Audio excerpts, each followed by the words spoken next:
नमस्कार, आर्य न्यूज देख रहे हैं आप। मैं हूं आपके साथ पल्लवी सिंह। रुक करेंगे उत्तर प्रदेश की बड़ी खबरों की ओर। शुरुआत करते हैं आगरा से।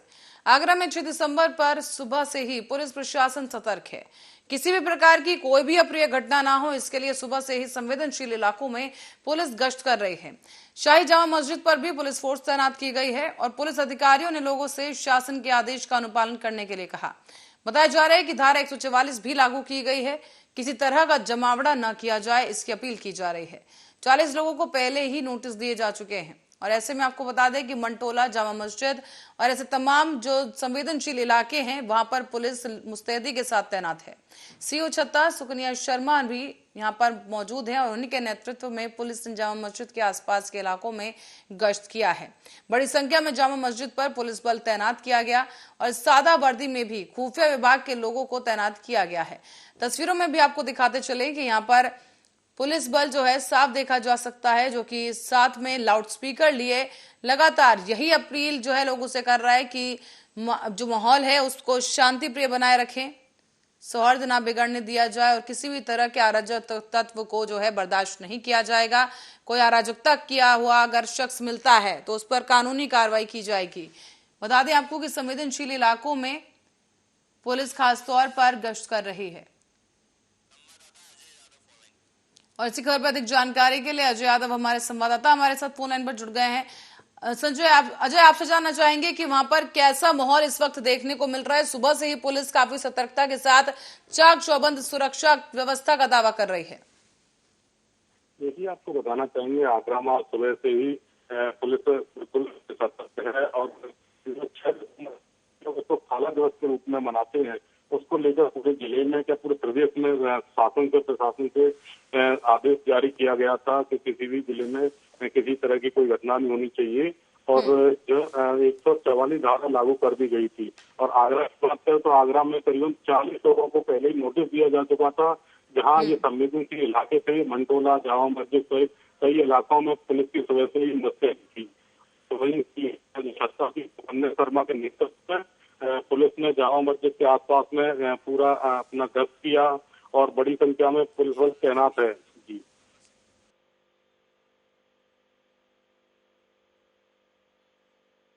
अजय, आपसे ये भी समझना चाहेंगे क्योंकि पुलिस सुबह से ही वहां पर गश्त कर रही है, तो क्या किसी तरह की अराजकता वहां पर सामने आई है या किसी तरह का विद्रोह यहाँ पर पुलिस को झेलना पड़ा हो? नहीं, अभी तक तो कोई भी सामने नहीं आई है, लेकिन पुलिस पूरी तरह से मुस्तैद इलाकों में गश्त कर रही है और जो संवेदनशील इलाके हैं जैसे मंटोला, जामा मस्जिद है, उनको पूरी तरह से फ्लैग मार्च है और उनको छावनी में तब्दील कर दिया गया है, क्योंकि कल ही ऐसे लोगों को चिन्हित करके नोटिस दे दिया गया था और कुछ विशेष समुदाय के लोगों तो अजय, क्या इस वक्त भी वहां पर पुलिस उसी तरीके से मौजूद है या अभी वहां पर धारा 144 हटा दी गई है? ये कब तक के लिए लागू रहने वाली है? ये अभी भी पुलिस मौजूद है और जहाँ जो बताया ना संवेदनशील जो इलाके हैं, जैसे जामा मस्जिद के आसपास का क्षेत्र है, मंटोला है, इस तरह जहाँ विशेष समुदाय के लोग हैं, जहाँ पूर्व में भी कई घटनाएं जैसे हो चुकी थी, तो उसको लेकर पुलिस पूरी तरह मुस्तैद है और अभी तक किसी भी तरह की कोई घटना नहीं हुई है और अराजकता नहीं थी। पर अजय, कब तक लागू रहने वाली धारा 144? अभी तो नहीं है, अभी तो जारी है, इस समय जारी है, क्योंकि धारा 144 जारी की गई थी। तो अजय, वहां पर आपसे ये भी समझना चाहेंगे कि वहां पर निगरानी रखने के लिए पुलिस की तरफ से क्या कुछ एहतियात बरती जा रही है और क्या क्या वहां पर सुविधाएं हैं जो पुलिस के लिए मौजूद हैं? क्या एम्बुलेंस की गाड़ियां भी वहां पर मौजूद हैं ताकि किसी भी तरह की परिस्थिति का सामना किया जा सके? पुलिस ने अपनी पूरी तरह से पूरा जो फ्लैग मार्च के साथ साथ कई इलाकों में मुस्तैद है और कई जो पुलिसकर्मी है वो सादा ड्रेस में भी है और जहाँ जो इलाके हैं वहाँ चुपके चुपके पर नजर है, जैसे अपना नजर बनाए हुए रखे हैं, शहर में शांति व्यवस्था बनाए रहने की है। और पुलिस ने कई हिंदू देखा है जो इस तरह का कुछ माहौल को खराब करने की कोशिश कर रहे, तो उनको पहले ही घरों में नजरबंद कर दिया गया था करती। अजय, अक्सर देखा गया है कि उत्तर प्रदेश में कई बार जब पुलिस इस तरह से चेकिंग करती है, गश्त पर होती है, ड्रोन के जरिए भी नजर रखी जाती है और इसी बारे में आपसे पूछना चाहिए क्या ड्रोन का भी सहारा इस बार लिया जा रहा है? ये पूरा ड्रोन का भी सहारा लिया जा रहा है। हिंदूवादियों की बात करें तो हिंदूवादियों ने एक माहौल बिगाड़ने की कोशिश की गई थी, जिसके लिए अखिल भारत हिंदू महासभा के धीरेन ठाकुर, पवन कुशवाहा ने तो उनको सोशल मीडिया पर कल एक फोटो जाहिर किया था, जो उसको लेकर पुलिस ने इन पर भी कार्रवाई करके इनको नजरबंद कर दिया गया था, क्योंकि पूर्व में इनमें शुद्धिकरण की बात की थी। तो हिंदूवादी भी कहीं न कहीं आज के दिन काला दिवस जो बना रहे हैं लोग, उसके लिए अपने पूरी तरह से नजरबंद किया पुलिस ने। जी चलिए अजय, बहुत बहुत धन्यवाद इस तमाम जानकारी के लिए। दर्शकों को बता दें कि फिलहाल माहौल शांतिपूर्वक ही है वहां पर, लेकिन पुलिस भी अपनी तरफ से पूरी तैयारी के साथ, मुस्तैदी के साथ गश्त कर रही है। संवेदनशील इलाकों पर लगातार पुलिस प्रशासन की मॉनिटरिंग जारी है।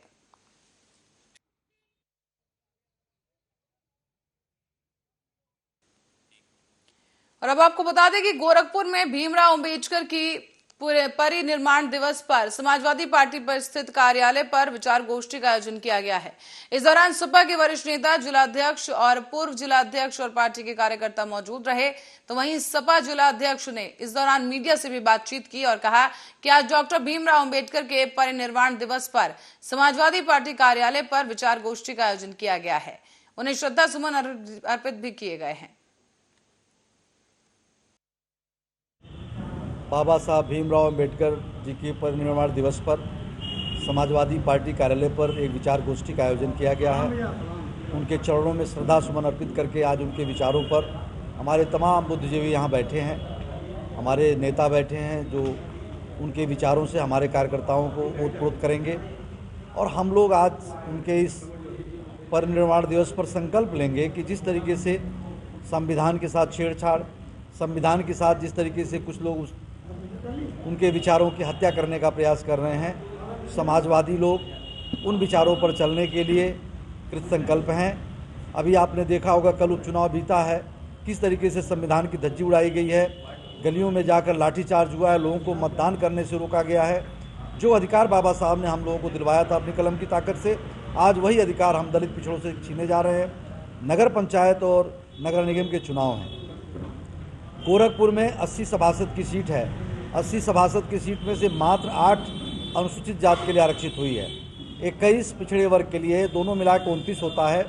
अगर हम 50% की बात करें तो दोनों मिला के 40 होना चाहिए, जबकि सामान्य वर्ग में 34 सामान्य और 17 सामान्य महिला के लिए हुआ है, जो 51 होता है। और अभी देखा आपने, नगर पंचायत 11, उसमें 1 अनुसूचित जाति को दिया गया है।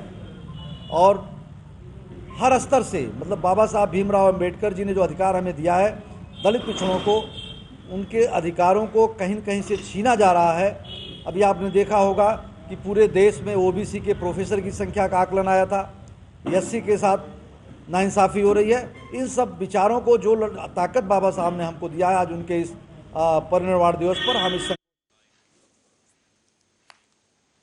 उत्तर प्रदेश के फतेहपुर में नेशनल हाईवे के छिवली बुजुर्ग गांव तक जाने वाले मार्ग के बीच में पड़ने वाली एक पुलिया का निर्माण घटिया तरीके से होने का ग्रामवासियों ने आरोप लगा दिया है। तो वहीं गांव वालों ने यह भी आरोप लगाया और बताया है कि क्षतिग्रस्त पुलिया का निर्माण क्षेत्र पंचायत निधि से हो रहा है और पुलिया का निर्माण मानक के अनुसार नहीं किया जा रहा।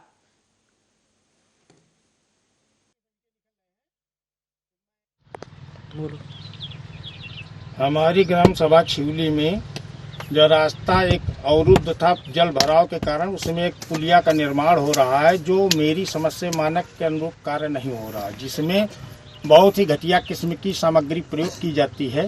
तथा जो ईंटें हैं हमारे यहाँ, ये जब ईंटें सेवर इस तरीके के हैं कि आदमी की मोटरसाइकिल निकलने में टूट रहे हैं, तो इसके निर्माण से हम लोग असंतुष्ट हैं। हम लोगों को ऐसा नहीं लग रहा कि हम लोगों की अपनी लड़कियों की शादी वगैरह में जो बसें या भारी वाहन आ रहे हैं, इस पुलिया का निर्माण हो जाने से इसमें आसानी से निकल सकते हैं और ये पुलिया क्षतिग्रस्त नहीं होगी।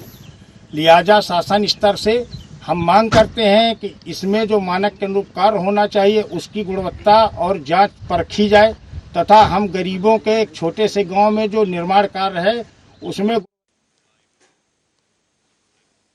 फतेहपुर के अंबेडकर पार्क में मिशन सुरक्षा परिषद के पदाधिकारियों और बीजेपी मंडल अध्यक्ष देवमय के तत्वाधान में बाबा साहेब भीमराव अंबेडकर की पुण्यतिथि पर उन्हें याद किया गया है।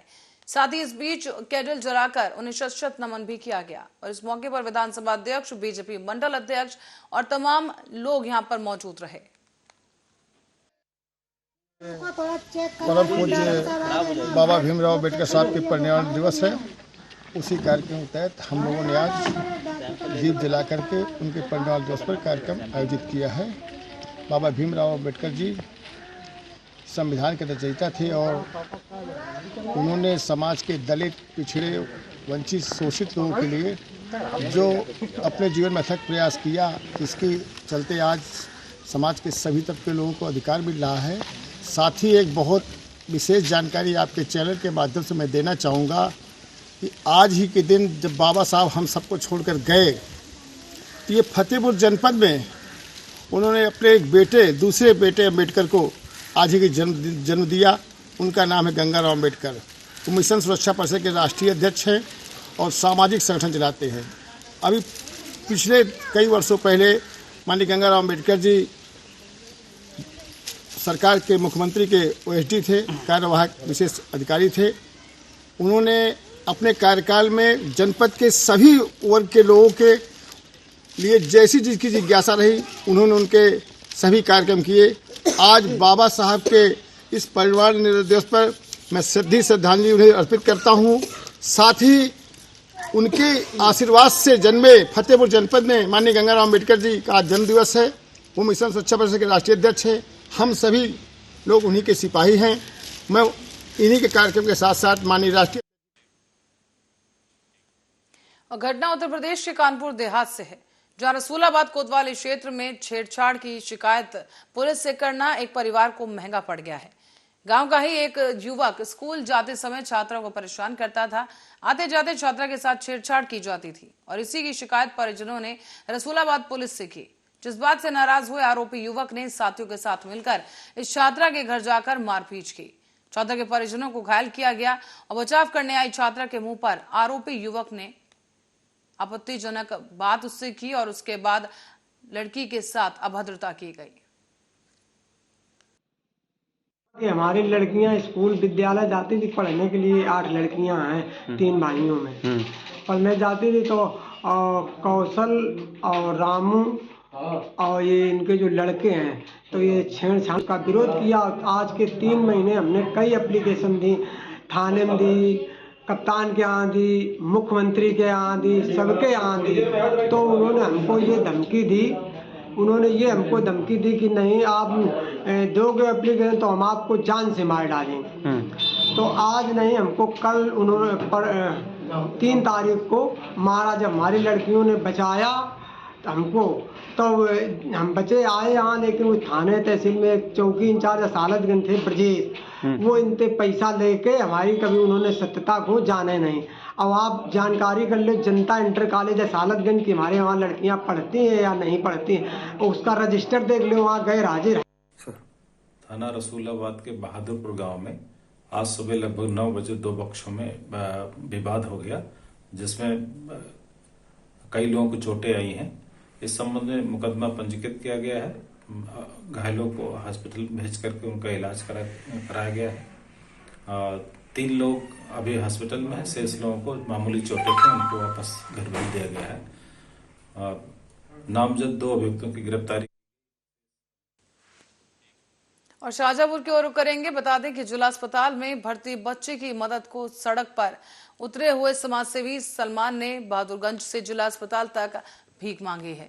बताया जा रहा है कि उत्तर प्रदेश के जनपद शाहजहांपुर में रविवार को उस समय लोगों ने कदम और वाहनों के पहिए रुक गए जब लोगों ने एक समाजसेवी को पुलिस और दुकानदारों से भीख मांगते हुए देखा। दरअसल चौक कोतवाली क्षेत्र के रहने वाले 8 साल के देवकांत विद्युत करंट की चपेट में आकर झुलस गया था, जो कि इस समय जिला अस्पताल में भर्ती है और गरीबी के चलते परिजनों को उपचार कराने और परिवार का भार उठाना मुश्किल हो रहा है। जिला अस्पताल में भर्ती इस बच्चे को उपचार मिल सके और उसकी जान बच सके, इसलिए समाज सेवी सलमान सड़क पर निकल आया है। बताते, देवकांत नाम का एक व्यक्ति बच्चा है जो 8 साल का है, तो उसी के लिए मैं जो दुकान जाके घर जाके मैं भीख मांग रहा हूँ कि ताकि उसकी जो है जान बचाई जा सके। और इसीलिए मैं भीख मांग रहा हूँ ताकि जो डॉक्टरों ने बताया है, उसका एक हाथ है और 2 पैर हैं जो बिजली करंट लगने से तो उसके पैर कट जाएंगे, बताया जा रहा है। तो इसीलिए मैं जो समाजसेवी संगठन है या जो भी पार्टियाँ हैं उनसे मैं सहयोग चाहता हूँ कि वो आगे निकल कर आएँ, जिससे उस बच्चे की मदद हो जाए, उसकी जान बचाई जा सके। इसीलिए आज मैं जो है भीख मांग रहा हूँ इंसानियत के नाते। आखिर ऐसी क्या वजह है कि आपको भीख मांगना पड़ी? वजह यह है कि कोई जब मदद हमें कहीं से नहीं नज़र आई, अस्पताल में भर्ती कराया तो और जो परिवार बहुत ज़्यादा गरीब है, जहाँ उसको सरकार का कोई लाभ भी नहीं पाया, किराए पे रहता है, कोई भी उसके कने ऐसा नहीं है, तो इसीलिए आज हमको भीख मांगना पड़ी, ताकि ये इंसानियत के नाते ताकि उसकी मदद हो जाए। जो संगठन हैं वो भी आगे आएँ, उसकी मदद करें, समाजसेवी संगठन है या जो भी। मैं योगी जी से भी हाथ जोड़ के विनती करना चाहता हूँ कि उसको कहीं इसका इलाज हो जाए, बढ़िया से उसकी मदद हो जाए, और यहाँ की जो भी सरकार हैं, जो भी पार्टियाँ हैं, उनसे मदद करना चाहता हूँ। बस मैं यही कहना चाहता हूँ कि उसकी मदद हो जाए। और रायबरेली पुलिस एक छात्रा के लिए जीवन दायिनी बन गई है। पुलिस ने रात्रि गश्त के दौरान इस छात्रा को उस वक्त गंगा नदी में छलांग लगाने से रोक लिया जब वो सरीनी थाना इलाके के गोगासो पुल के रेलिंग पर पहुंच गई थी। और गंगा नदी के ऊपर बने इस पुल पर रात्रि गश्त के दौरान कर रही पुलिस ने सूझबूझ का परिचय देते हुए बिना छात्रा को आवाज लगाए पलक झपकते ही गुरिल्ला प्रणाली की तर्ज पर युवती के पैर पकड़ लिए और उसे अपनी तरफ खींच लिया, जिससे युवती की जान बच सकी है।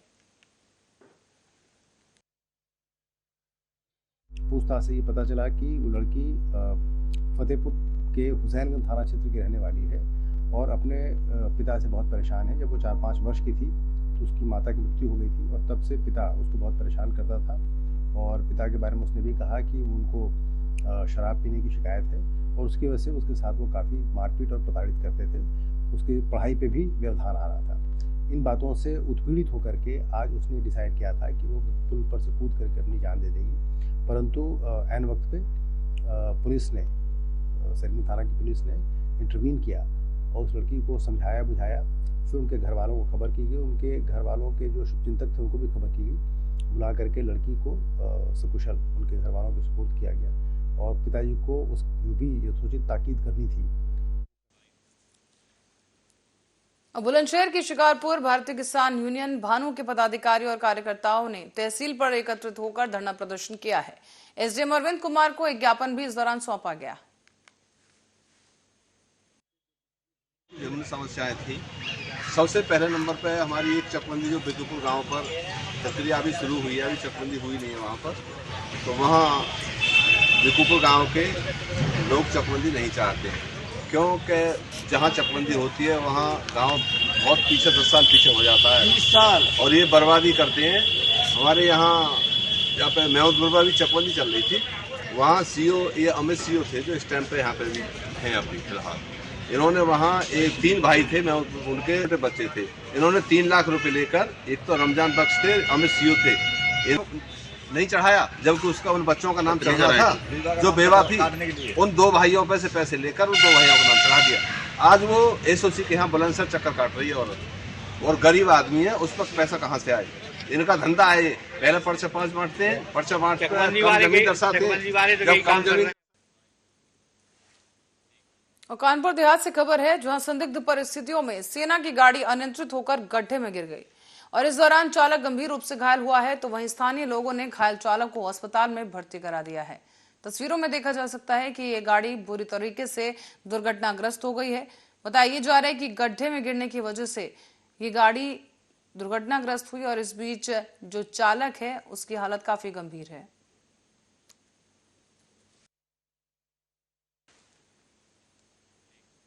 मिर्जापुर में बीजेपी कॉलेज में अंबेडकर समरसता दिवस मनाने को लेकर छात्र आपस में भिड़ गए हैं। इस बीच दोनों छात्र गुटों ने जमकर धक्का मुक्की की और आपको ये भी बता दें कि अखिल भारतीय विद्यार्थी परिषद के छात्र भीमराव अंबेडकर समरसता दिवस मीटिंग हॉल में मनाने जा रहे थे, लेकिन इसी बीच समाजवादी छात्र सभा के कुछ छात्र सभा स्थल पर पहुंचे और वहां हंगामा करने लगे। मौके पर पहुंचकर पुलिस ने मामले को शांत कराया है और पूरा कॉलेज परिसर पुलिस छावनी में तब्दील किया गया।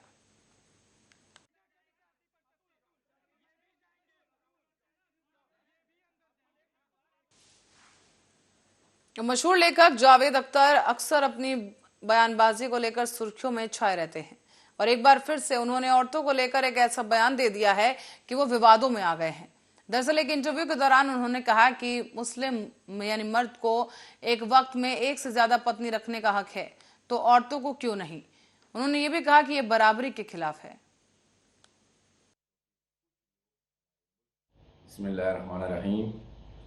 आज जो आपके ज़रिए से जो बयान का पता चला कि जिसमें महिलाओं को पतियों की तरह कई विवाह करने की राय दी गई है और मशवरा दिया गया है, ये इंतहाई अफसोसनाक बयान है।